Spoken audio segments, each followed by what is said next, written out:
Bonsoir, merci de suivre ce soir ce live Studirama TV consacré au programme Grande École de ICN Nancy-Metz. Alors pour parler de l'ICN Nancy-Metz et du programme Grande École, nous recevons ce soir Gérald Dufing qui est directeur de ce programme et Quentin Accard qui est étudiant en 3e année.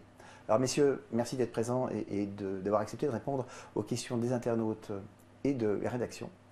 Alors, nous avons une première question de Marie-Ange qui nous met tout de suite dans le vif du sujet, qui vous demande à vous, Gérald, finalement, qu'est-ce qui fait la différence entre le programme d'école de l'ICN et les autres grandes écoles, et à vous, Quentin, finalement, pourquoi vous avez choisi ICN. Donc, avec ces deux questions, on est vraiment tout de suite au cœur du sujet. Alors, Gérald, qu'est-ce qui fait la différence entre votre programme et les autres ? Qu'est-ce qui fait la différence du programme Grande École? Je crois que c'est avant tout l'alliance Artem sur laquelle ce programme est fondé, où il s'agit de mixer des populations qui n'ont pas été formées de la même façon, qui ne traitent pas les problèmes de la même façon, à savoir donc les managers pour la partie ICN, les ingénieurs pour la partie école des mines, et puis les artistes ou les designers pour la partie école d'art. Donc notre objectif, c'est de faire se rencontrer ces trois populations tout au long du cursus, donc sur les 3 années, et de leur livrer un certain nombre de problématiques de gestion à résoudre ensemble et en équipe pluridisciplinaire. Donc pour un étudiant qui veut faire du management, mais pas nécessairement uniquement du management, ou qui voudrait se destiner à un secteur d'activité proche de l'industrie, ou au contraire de l'art, c'est une première possibilité de travailler avec des profils qui correspondent à ces secteurs-là.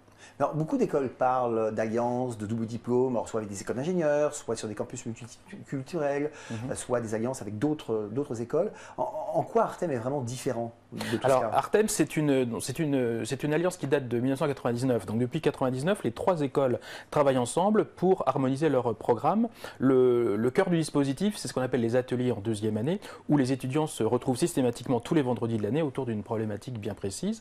Ça, c'est la partie pédagogique. On va retrouver sur les 3 années du programme des activités pédagogiques équivalentes, mais pour celui qui aurait apprécié par exemple le travail avec l'école des mines, il y a des possibilités de double diplôme dans le domaine de l'ingénierie et nous sommes en train de réfléchir à l'équivalent sur le domaine de l'art. Alors on reviendra sur le programme Grande École et son détail tout à l'heure, et y compris des changements potentiels pour l'année prochaine. Oui. Vous, Quentin, cette alliance Artem, ce campus multiculturel, c'est ça qui vous a séduit ou vous avez eu d'autres critères de choix ? Alors bien sûr, c'est un critère, parce que c'est intéressant de travailler avec des gens qui ont des profils qui sont totalement différents d'une autre, puisqu'en arrivant en entreprise, on va se retrouver avec des personnes qui n'ont pas nécessairement eu le profil école de commerce. Et il va bien falloir travailler avec ces gens-là. Et donc Artem, c'est un premier pas justement dans un environnement travail avec des gens avec des profils différents. Alors après, pourquoi je suis venu ici à une business school? Il y a d'autres raisons. Il y a également parce que l'école met en avant le développement personnel par des séminaires gratuits, en tout cas inclus dans les frais de scolarité, un par an avec toute la promo. Il y a une très bonne ambiance, un réseau informel et c'est toutes ces choses qui m'ont fait venir à l'école. Notamment l'accueil des admissibles où j'avais eu un excellent ressenti. Et quand vous avez passé vos oraux, l'ICN faisait partie des écoles que vous aviez déjà présélectionnées, qui étaient les écoles de votre choix, ou ça a été une découverte ? Oui, alors à la fois j'avais déjà sélectionné puisqu'il y avait des choses qui m'intéressaient, notamment Artem. Et puis en arrivant, c'est vrai qu'on découvre plus concrètement l'école le jour des admissibles. C'est pour ça que c'est un moment clé, parce qu'on va avoir mieux qu'une plaquette aux admissibles, on parle directement avec les personnes concernées. Alors Gérald Dufing, si on revient sur le cœur de ce qu'est le programme Grande École de l'ICN, vous avez commencé à nous en esquisser un petit peu les différences avec les autres. Si on essaie de résumer à grands traits les grandes caractéristiques de ce programme en 3 ans. Alors, donc vous allez avoir effectivement 3 années, 2 ans et demi de cours proprement dit. Il va y avoir également une année qu'on appelle année expérience au pluriel qui va s'intercaler classiquement entre la 2e et la 3e année du programme et qui va permettre aux étudiants de réaliser des semestres universitaires à l'étranger ou des stages. Donc vous allez retrouver sur ces 4 années à la fois un tronc commun, donc les matières fondamentales de gestion, qui va aller décrescendo au fur et à mesure que l'on progresse. À l'inverse, va aller crescendo la spécialisation sur le thème choisi par l'étudiant, et vous aurez à la fin de chaque année ou sur les périodes intermédiaires un grand nombre de possibilités de réaliser des stages. Sur le programme académique proprement dit, 20% du volume horaire va être dédié à des activités de type Artem, à la fois en 1re, 2e et 3e année. Donc les moments d'échange dont je vous parlais tout à l'heure vont être vraiment intégrés dans le programme, donc il ne s'agit pas de faire un choix à un moment donné pour partir totalement d'ICN pour aller vers une autre école. il y aura pour chacun la possibilité de réaliser des activités autour de cette idée Artem. Avec en plus, bien sûr, comme je le disais, la possibilité de faire cette fois-ci un double diplôme. Donc du management, de la connaissance d'autres choses que le management. On insiste beaucoup à l'école sur le côté multidisciplinaire et multiculturel. Alors, multidisciplinaire, multiculturel, mais aussi multicampus. On a plusieurs questions qui nous demandent comment ça se passe pour la répartition sur les campus. Est-ce qu'il y a des critères de sélection? Est-ce qu'on choisit? Oui. Alors, il y a le critère principal jusqu'à présent, c'était en fonction du concours d'admission. Les élèves qui ont fait une prépa en première année vont aller sur le campus de Nancy. Les élèves qui ont fait une admission parallèle en première année, donc tremplin 1 en l'occurrence, vont aller sur le campus de Metz. Nouveauté à la rentrée, on va ouvrir à Metz une voie en anglais totalement pour la première année. Et les étudiants qui sortent de prépa et qui voudraient suivre leur première année en anglais iront également sur le campus de Metz. Ça, c'est pour la première année. La deuxième année, le critère de répartition est différent, c'est en fonction de la spécialité. Nous avons 3 spécialités qui se déroulent en apprentissage et qui sont sur le site de Metz. C'est le management de la supply chain, la logistique, c'est banque et assurance et c'est également entrepreneuriat, développeur d'activités. Donc ça, c'est à Metz. Les autres routes de spécialisation plus classiques autour de la finance, du marketing, de la négociation vont se dérouler sur le site de Nancy. Et puis, dernière option, il y a une nouvelle route qui ouvre à la rentrée autour de la gestion des marques internationales. Et là, ça se déroulera sur le campus de Nuremberg en Allemagne en deuxième année. Alors pour vous, Quentin, ce que dit Gérald Lefing, ça correspond à ce que vous avez vécu pendant vos 3 années de scolarité?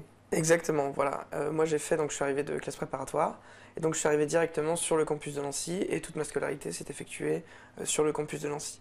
Le Artem, c'est vrai qu'on le ressent vraiment au travers de la scolarité. Première année, deuxième année et troisième année, avec à chaque fois une spécialisation et un choix à faire. Parce que donc, certaines personnes vont nous dire, moi je fais une école de management, j'ai pas envie de faire de l'art, j'ai pas envie d'être un ingénieur. C'est tout à fait possible de suivre une route en deuxième année, en troisième année, qui est une route management. On ne force pas les gens à faire de l'art, on ne force pas les gens à faire de l'ingénierie. Il y a un aspect dont vous n'avez pas tellement parlé dans votre programme, c'est l'aspect finalement international. Alors, Quelle part ça représente l'international dans le programme Grande École de l'ICN? L'international, bon, il y a un minimum, c'est de passer un semestre universitaire dans l'une des universités partenaires de l'école. Donc ça, c'est le minimum. On peut compléter cela par autant de stages que l'on souhaite à l'étranger. Et puis, ICN en soi est déjà relativement international puisqu'on accueille bien sûr pas mal d'étudiants étrangers. Ce sont toujours des accords bilatéraux d'échange d'étudiants. Donc on va pouvoir faire sa première, deuxième et troisième année totalement en anglais si on le souhaite. On aura un certain nombre d'étudiants venant des universités dans l'ensemble des cours de la formation. Et puis il y aura à minima ce séjour académique semestriel. Si on opte pour un double diplôme, ça peut être jusqu'à 2 ans à l'étranger. Donc pour celui qui souhaiterait vraiment s'orienter vers l'international, il y a des possibilités. Il existe même un triple diplôme à l'école qui emmène en France, en Italie et ensuite sur l'un des 4 campus partenaires. Si ma mémoire est bonne, c'est Moscou, c'est Shanghai, c'est Mexico et c'est le dernier. Italie. En Italie, c'est Bologne et le dernier, c'est en Suède. Voilà. Et vous, Quentin, quelle a été votre part d'international dans votre cursus? Alors là, je vais l'effectuer en janvier. Je vais donc faire un stage qui va me permettre d'aller dans plusieurs pays d'Europe. Et à ce moment-là, ce sera ça ma part internationale. Pendant 5 ou 6 mois, c'est pas encore déterminé, je vais aller dans plusieurs pays d'Europe pour mon stage. Et l'international, c'est une préoccupation pour vous? Ça a été un des critères de choix? L'international, c'est essentiel maintenant. Dans une route professionnalisante, déjà l'anglais n'est plus une langue étrangère. C'est quasiment devenu une langue courante en entreprise. Donc on ne peut pas passer à côté de l'étranger et de l'international actuellement. Ça a été un des critères parce qu'il y a énormément d'universités partenaires qui sont à la fois en nombre mais aussi en universités prestigieuses. Et c'est donc ça qui est intéressant si on a vraiment envie d'un profil international. Alors au-delà des stages que vous pouvez faire international, il y a un environnement international sur les campus? Bien sûr, puisqu'on on a des cours qui sont faits en anglais, et puis on a aussi des étudiants étrangers qui viennent travailler avec nous.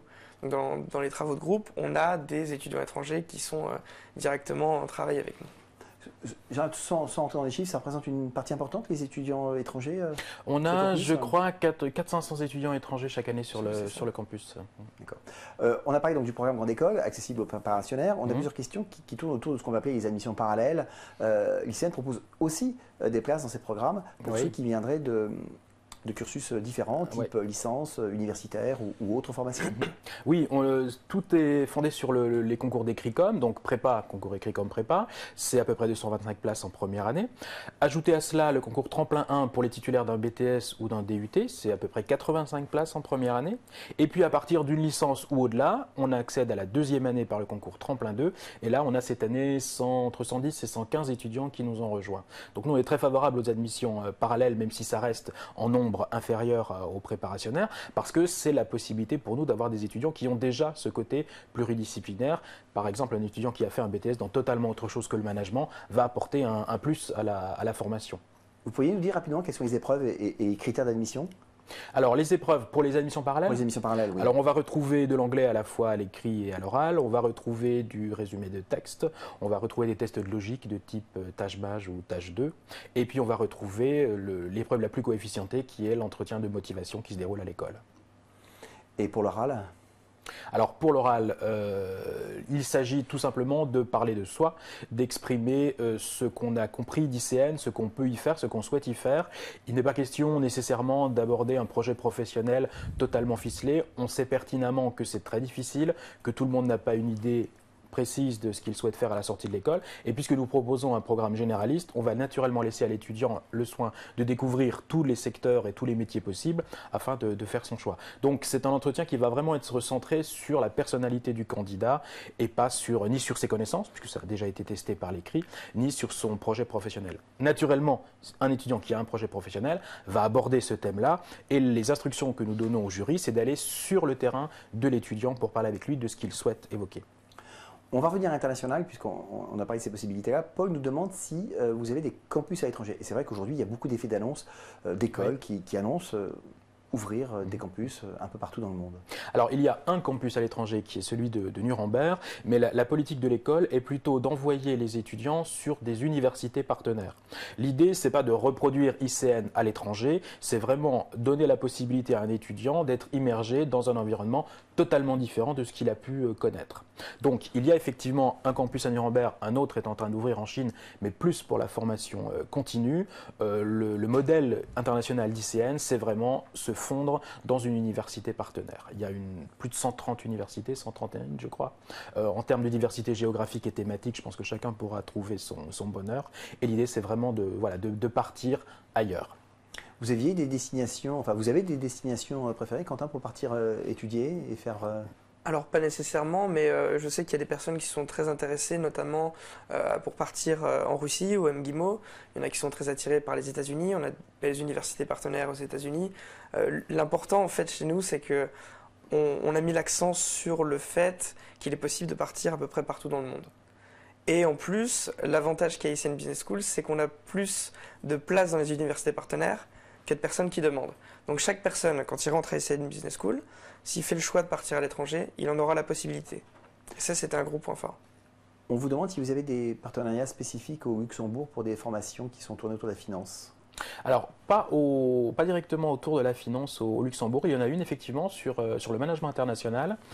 Pour ce qui est de la finance, on a une grosse composante finance à l'école, puisque historiquement, la proximité du Luxembourg fait que de nombreux étudiants se tournent vers cette destination. Et pour la finance, donc c'est soit une formation directement ICN, notamment pour les métiers de l'audit.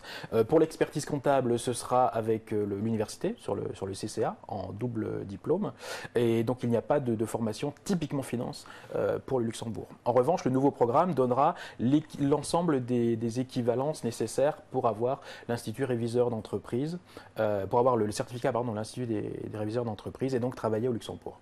Franck demande si vous avez des partenariats en Europe de l'Est, donc on imagine en plus de Moscou. Alors en plus de Moscou, oui, il va y avoir Wrocław en Pologne, je crois. C'est une information qu'on peut trouver sur le site internet de l'école. Oui, il y a la possibilité de partir en Europe de l'Est. Le plus prestigieux est effectivement Moscou, puisqu'il s'agit du MGIMO, qui est l'équivalent de notre ENA en France, donc l'école qui a formé tous les diplomates russes. C'est le double diplôme phare que nous avons effectivement. Alors, Marie nous dit que vous avez parlé tous les deux de routes spécialisées. Elle vous demande de repréciser peut-être ce que sont ces routes spécialisées. Quentin, éventuellement? Alors maintenant, la spécialisation, elle se fait en deuxième année. Et on va choisir parmi, alors si on prend le programme classique, sortie de prépa ou en tremplin 1, en deuxième année, on va choisir des routes qui sont au nombre de 4, si je me souviens bien. 5 maintenant? 15. 15? 15. Mais des routes. Là, les grands thèmes, c'est 4, effectivement, mais à l'intérieur de Voilà. ces grands thèmes, il y a des subdivisions. Et dans la nouvelle version du programme, on a une quinzaine de possibilités. En fait, il y a 4 routes majeures pour simplifier. Oui, la finance, le marketing, Finance, marketing. management des organisations, négociation internationale. Voilà. Ça, c'est les 4 grands classiques à Nancy. Et dedans, on va choisir encore Voilà. pour s'orienter encore plus précisément. Ça commence en deuxième année, au deuxième semestre. Ça représente 90 heures de formation. Ça se poursuit en troisième année, où là, on atteint 110 heures de formation. Donc, au total, c'est 200 heures dédiées à une spécialisation. On a une question de Kaina sur les classements, hein, l'inévitable hélas, je vais dire, question sur les classements, qui nous demande pourquoi vous avez tant varié ces dernières années dans les classements. Alors, les classements, c'est relativement difficile à interpréter puisque les méthodologies évoluent. Ça, c'est un premier point qui ne permet pas d'avoir une vision très lisible au fur et à mesure de ces classements. Ensuite, ICN a pris peut-être un peu de retard sur certains critères qui étaient importants aux yeux de ces classements, notamment la recherche. Retard qu'il est en train de rattraper. Donc, on peut voir dans les tout derniers classements une évolution très significative qui est le résultat de la politique que l'école a adoptée depuis 4-5 ans. Alors, pourquoi est-ce que c'est long à se mettre en place? Tout simplement parce qu'il y a une inertie fantastique dans ces classements. Puisque lorsqu'ils sont fondés sur la recherche, entre le moment où on embauche un professeur-chercheur, le moment où il va publier un article, le moment où cet article va être accepté et effectivement publié réellement, il va s'écouler 3 ou 4 ans. Donc entre le moment où la production de recherche a lieu et le moment où l'effet se fait sentir dans les classements, il peut y avoir 3-4 ans. Donc c'est extrêmement difficile à suivre, effectivement. Maintenant, on est à 60 professeurs-chercheurs sur la totalité du corps professoral, ce qui est relativement intéressant. C'est un critère que vous aviez en tête lorsque vous avez fait votre choix? Non, pas du tout. Mais en fait, on ne s'imagine pas que derrière les classements sont cachés des critères. C'est assez opaque au final parce qu'on voit un classement et on ne comprend pas tellement ce qu'il y a derrière. Après, on le découvre après en entrant dans l'école. Pourquoi est-ce qu'en effet, ce que Gérald Dufin vient d'expliquer. On a une question de Lascaux qui nous demande que pensez-vous des écoles qui fusionnent? Et à cette question, moi, je rajouterai une autre. C'est est-ce que l'ICN est sur des projets de ce type-là pour bientôt? Alors non, justement, la politique d'ICN, c'est la différenciation sur ce que Quentin évoquait tout à l'heure, donc Artem bien sûr, sur le développement personnel, sur cette idée de creative thinking. Donc c'est une école qui va rester avec une taille assez modeste par rapport à nos concurrents et collègues de Neoma ou de Ketch par exemple, avec une promotion qui va être de l'ordre de 300 étudiants en première année, donc rien à voir avec des promos de 1000 étudiants. ICN a fait le choix de la différenciation pour garder un taux d'encadrement favorable. Vous allez avoir à l'école environ un professeur pour 30 à 35 élèves, ce qui fait d'ICN une des meilleures écoles sur ce critère-là. On est très attaché à cette proximité entre étudiants d'une part et entre étudiants et professeurs d'autre part. On a énormément de travaux de groupe, de travaux tutorés, énormément de travaux associatifs qui s'accommodent bien de promotions restreintes. Et même avec le futur déménagement de l'école sur le campus Artem, qui va nous regrouper avec l'école d'art et l'école des mines, il n'est pas question d'augmenter la taille des promotions à ICN. Donc pas de fusion à ce jour et puis pas d'augmentation de l'effectif étudiant également. Avec des projets pédagogiques de fond pour l'année prochaine. Voilà, absolument. L'année prochaine, le programme va changer pour encore plus d'Artem dès le début de la formation. On a déjà commencé un peu cette année. Pour vous illustrer cela, nos étudiants de première année ainsi que ceux de l'école des mines sont entrés en même temps à la rentrée. On fait leur première rentrée ensemble pour travailler sur des projets de créativité. Donc ça a duré une semaine et ça a permis une première intégration d'étudiants de ces deux écoles. Lorsque nous serons sur le même campus, évidemment, ce type d'activité va se multiplier. Notamment, la vie associative va pouvoir fusionner puisque ce sera techniquement facile. Même si il y a juste quelques arrêts de tram qui nous séparent aujourd'hui, bientôt, il n'y aura plus que quelques mètres. Alors, puisque vous parlez de la vie associative, on a 2-3 questions qui s'adressent plutôt à vous, Quentin. À la fois, est-ce qu'il y a une vie associative riche? Et une autre question de Raph qui nous dit, bon, Nancy Metz, est-ce que c'est vraiment des villes si fun que ça? Alors, pour répondre tout d'abord à la vie associative, oui, on a une vie associative riche. On a plus de 40 associations qui se donnent d'année en année. Certaines associations ont plus de 12 ans maintenant. Alors, ce n'est pas des associations qu'on pourrait lâcher rapidement comme ça ou auxquelles on va s'accrocher et travailler un peu. C'est vraiment très sérieux. C'est-à-dire que c'est noté, c'est tutoré, il y a des soutenances, c'est très important. Les gens sont très attachés à leur association, elles font vivre l'école, elles font vivre la ville. Donc c'est très Vous êtes dans important. quelle association ? Alors, en troisième année, on n'a plus d'association. J'ai fait 2 associations. Propulson, qui est l'association musicale, et ensuite le bureau des élèves. D'accord. Donc les associations, pardon, c'est très important et c'est une business school. C'est même, je dirais, presque la clé et ça permet de mettre un premier pas dans le monde professionnel. Parce que c'est professionnalisant, on gère un budget, des événements, etc., une communication. Pour ce qui concerne la ville, alors ceux qui pourraient avoir peur du mal du pays, on a 1h30 de Paris en TGV, on a 1h30 de Strasbourg et 1h30 du Luxembourg. C'est pas si perdu que ça. C'est la 2e ville en pourcentage, en pourcentage d'étudiants. Donc c'est une ville qui est très vivante, on ne s'y ennuie jamais, c'est une très belle ville, très riche culturellement. Et pour ce qui est de Metz, c'est très riche culturellement également, et on est à une demi-heure de Nancy. Pour tout ce qui est événements associatifs, etc., il y a des navettes qui sont organisées entre les 2 campus. Donc non, on ne s'ennuie pas. Vous êtes originaire de où ? Je suis lorrain, Ah oui, donc. je sais ce que je dis. Mais est-ce que vous avez vu parmi vos condisciples, donc des étudiants qui viennent de toute la France, des étudiants qui ont été surpris justement par la richesse de la vie Bien sûr. Pour avoir participé 2 fois au staff accueil des admissibles, les gens généralement sont surpris de voir une ville différente de ce qu'ils imaginaient, parce que la Lorraine, c'est pas des industries avec des mines de charbon, etc. Ça va plus loin, c'est culturellement très riche, c'est un croisement entre différents pays d'Europe. Donc c'est très intéressant finalement de venir voir Nancy avant justement de se faire son idée. Donc on ne s'ennuie pas Non. en dehors des cours. Non, ça va. On peut donner Justement. quelques chiffres pour illustrer. L'agglomération nancéenne, c'est 320 000 personnes et nous avons 55 000 étudiants sur Nancy. Donc ça donne une petite idée de l'animation qui peut y régner. C'est vrai qu'elle a une place privilégiée au carrefour de plusieurs frontières.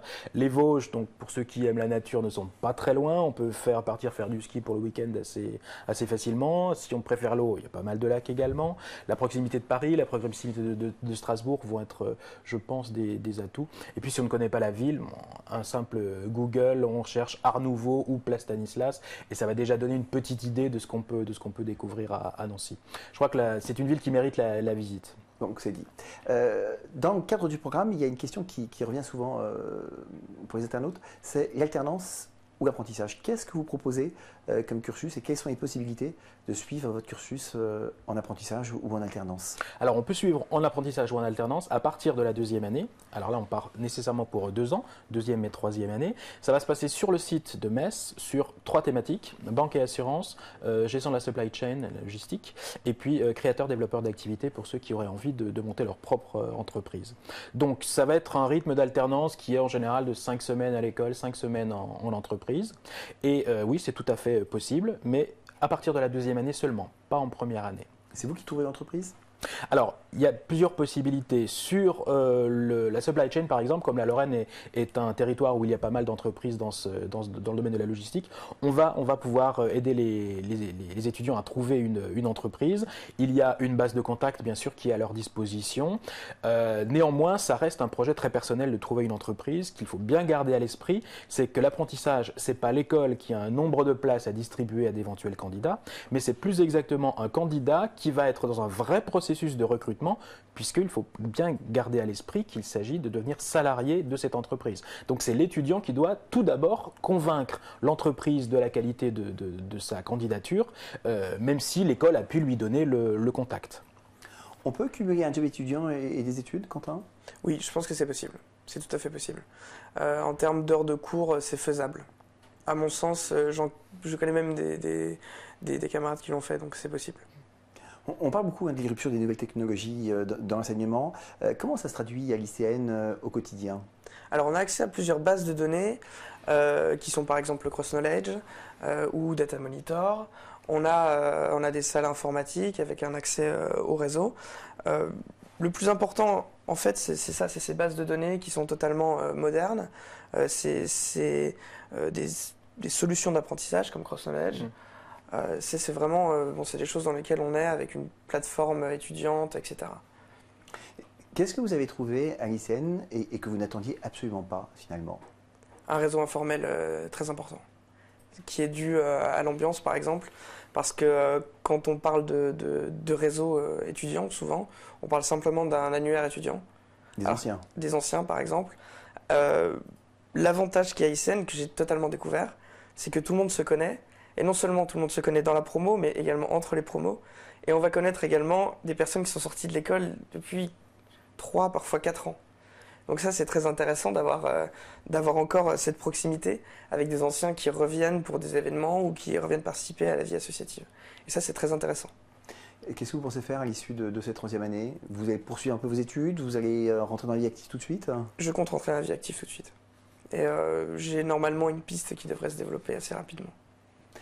Les chiffres d'insertion professionnelle sont bons en général pour les promos sortantes? Oui, on va avoir plus de 80% d'étudiants, 86% d'étudiants, je crois, qui obtiennent leur premier emploi en moins de 4 mois, avec des salaires moyens de 36-37 000 euros.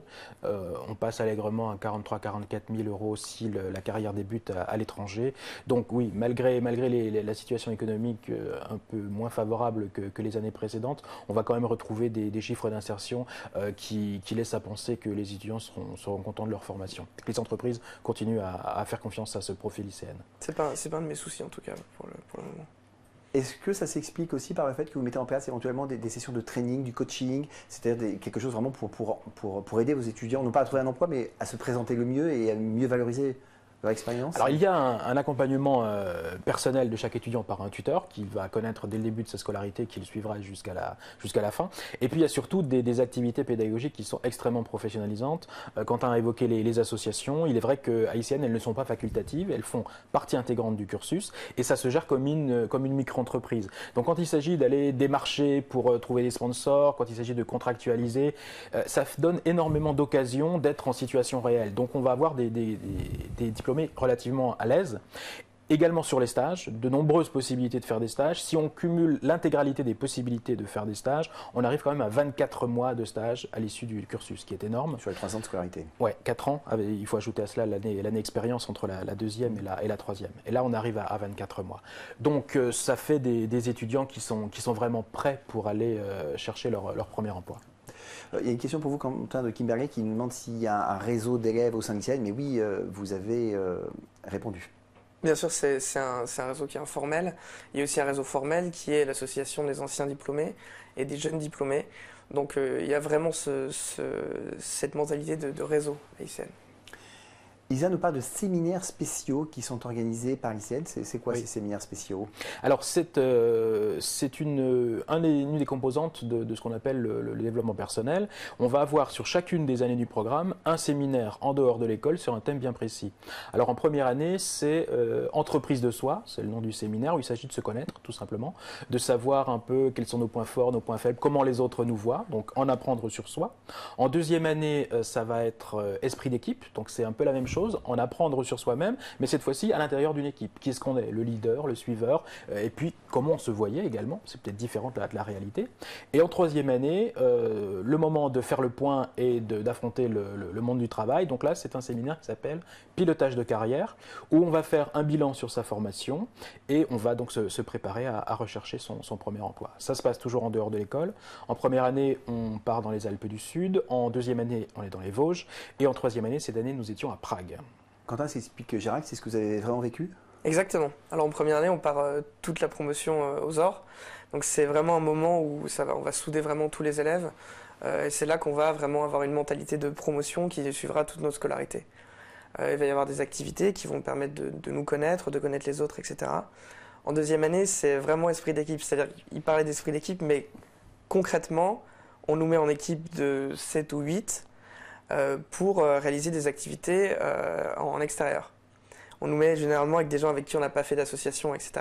Et on va partir pour randonnée, kayak, camping, etc. Donc c'est vraiment esprit d'équipe. Et puis en troisième année, c'est également le but de partir à l'étranger avec toute sa promo et découvrir le monde du travail, être mis en relation avec des professionnels, voir comment on prépare vraiment un entretien d'embauche, etc. On va revenir 2 secondes sur l'apprentissage. Gabriel nous demande si dans les programmes d'audit et de finance, il est possible de faire de l'apprentissage. Non, on a juste banque et assurance dans le domaine de la finance. On a beaucoup de liens avec le Luxembourg pour tout ce qui est audit. Et comme c'est un pays étranger, l'apprentissage ne peut pas fonctionner. Donc on va pas avoir ce type de formation-là. Les cabinets d'audit aiment bien recruter des étudiants également sur des périodes relativement longues. Quand ils sont sur la période chargée, c'est-à-dire de décembre à mars, il ne s'agit pas de retourner à l'école. On est vraiment à fond dans le stage et dans son activité. Donc on n'a pas de possibilité d'alternance à ce moment-là. Kimberly nous demande si vous recherchez un profil, quel type de profil vous recherchez, mais au fond, est-ce que vous recherchez vraiment un type de profil? Pas véritablement un type de profil parce qu'on est très attaché à la diversité de nos étudiants, qu'on considère comme un enrichissement pour l'école. Ce que l'on recherche en revanche, c'est un étudiant qui va apporter quelque chose, quel que soit ce quelque chose d'ailleurs. Un étudiant qui a l'esprit ouvert, qui n'hésitera pas à mettre la main à la pâte, qui va se montrer créatif. Alors, quand je dis créatif, il ne s'agit pas forcément d'art. C'est quelque chose qu'on peut retrouver également dans le management. Créer du neuf, avoir envie, tout simplement, je crois que c'est les mots-clés. Vous étiez dans ce profil, Quentin? Alors, est-ce que j'étais dans ce profil? Oui, je suppose, puisque je suis là à l'heure actuelle. Mais il n'y a pas, alors, à mon sens, il n'y a pas d'ICN typiques qui vont être recrutés, il n'y a pas de recette magique. Le tout, c'est d'arriver avec ses arguments, ses envies aussi. Pas forcément ses projets professionnels, parce qu'à 20 ans, on a le temps de changer d'avis 5 fois avant de découvrir véritablement le monde professionnel. Donc le but, c'est d'arriver avec ses idées, ses projets, qui je suis, qu'est-ce que je peux faire, qu'est-ce que je peux apporter, qu'est-ce que l'école peut m'apporter aussi. Il n'y a pas de recette magique. Il y a des internautes qui connaissent bien l'actualité des écoles et qui vous demandent si vous visez bientôt l'accréditation ACSB.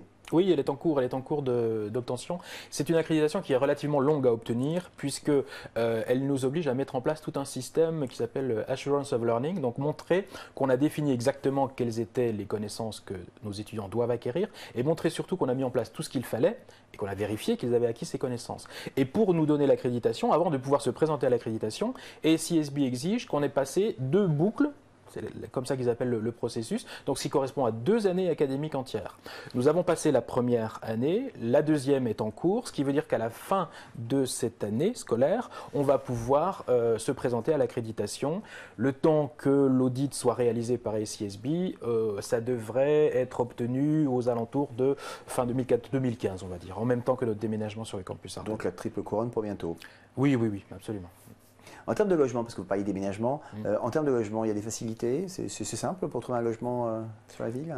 Comme je le disais tout à l'heure, Nancy c'est une ville étudiante, donc pour donner un ordre d'idée et pour soulager les Parisiens par exemple, 20 mètres carrés, 300 €. C'est à peu près la moyenne. Donc trouver un logement à Nancy, c'est pas un problème, c'est vraiment pas une difficulté. Beaucoup de CTU, beaucoup de cités universitaires. Pas mal de colocations aussi entre étudiants, ça fonctionne énormément de plutôt colocations. Bien, qui se repassent d'année en année, donc c'est des quartiers ICN, je crois qu'on peut, on peut le dire. Il y a une étudiante qui revient sur les doubles diplômes et qui vous demande, est-ce que c'est une charge de travail double finalement? Est-ce que c'est beaucoup de travail de préparer Non, le double diplôme? Oui et non, ça dépend. Un double diplôme en principe, ça va remplacer une année du programme Grande École. Un double diplôme, par exemple, avec le CCA, si on veut faire de l'expertise comptable, on remplace intégralement sa 3e année par une année à l'université. Donc, ce n'est pas double charge de travail, on fait autre chose. En revanche, il y a des doubles diplômes, notamment le double diplôme avec la faculté de droit, qui va nécessiter une préparation supplémentaire, parce qu'il s'agit d'être en concurrence avec des étudiants qui ont derrière eux 3 ou 4 années d'études de droit. Et là, c'est un peu différent, puisqu'il va y avoir en parallèle de notre 2e année, qui va être aménagée pour l'alléger un peu, un diplôme universitaire, un DU, donc fabriqué par la fac de droit pour nos étudiants, où il va s'agir de récupérer toutes ces connaissances, toutes ces techniques, toutes ces méthodes que l'on n'a pas connues lorsqu'on n'a pas fait de cursus en droit. Alors là, oui, il y a une charge de travail supplémentaire. Mais dans l'immense majorité des cas, le double diplôme, c'est à la place d'une partie du programme Grande École. Donc c'est juste une façon différente de travailler. Margot nous pose une excellente question de fin de live, puisque nous arrivons à la conclusion de ce live. Et Margot nous demande quelles sont, ou pouvez-vous me dire quelles seraient les 3 raisons qui m'inciteraient à intégrer ICN? Donc je vous pose la question à tous les deux. Alors, intégrer l'ICN, c'est rejoindre une école à taille humaine, puisqu'on a fait ce choix particulier. C'est la possibilité de s'ouvrir à bien d'autres choses que simplement le management. C'est l'assurance d'obtenir rapidement un emploi intéressant. Et c'est la possibilité de découvrir une ville, une région et une ambiance qui me semble être relativement unique dans le paysage des écoles. Et vous, Quentin, c'est les mêmes raisons ou vous en C'est à peu près ajouteriez les mêmes d'autres? raisons. J'insisterai juste sur le fait que c'est vraiment une école à taille humaine, c'est-à-dire que tout le monde se connaît, on connaît également les anciens, et c'est important dans un moment où on va entrer juste après dans le monde professionnel. Le seul moyen de le savoir, c'est de venir voir aux admissibles, tout simplement. Alors, on va prendre une dernière question de William qui nous demande quelle est la place de l'art, mais ça on a compris avec Artem, mais quelle est la place du sport dans votre cursus, ou voire même d'ailleurs dans la vie de l'école? Alors on a en général, le jeudi après-midi est libre pour le travail associatif ou pour le sport. Et on est avec l'Université de Lorraine qui a, par l'intermédiaire d'un de ces organismes qui s'appelle le CIUAPS, un grand nombre d'installations sportives sur l'intégralité de l'agglomération de Nancy, auxquelles nos étudiants vont pouvoir accéder. Donc il n'y a pas à proprement parler de module sport avec des crédits associés, mais il y a de multiples possibilités de pratiquer le sport. Le gymnase, la piscine sont à quoi 200 mètres de l'école. Et puis vraiment beaucoup d'installations sur l'agglomération, une rivière pour ceux qui veulent faire du kayak, des montagnes pas très loin pour ceux qui veulent faire du ski, des gymnases un peu pour tout type de sport, un mur d'escalade à quelques kilomètres, assez réputé je crois, donc je pense qu'un sportif pourra trouver également son bonheur. Puis il y a évidemment le bureau des sports qui s'occupe de toutes les activités Ah oui. sportives. J'ai personnellement fait un module de sport management en 3e année. Donc tout au long de la semaine, il y a des activités sportives organisées par le bureau des sports. On ne s'ennuie pas en termes de sport à ICN. Messieurs, merci. Ce live touche à sa fin. Merci. Donc, merci d'avoir répondu aux questions des internautes et de la rédaction. Et nous donnons rendez-vous aux internautes pour d'autres lives bientôt.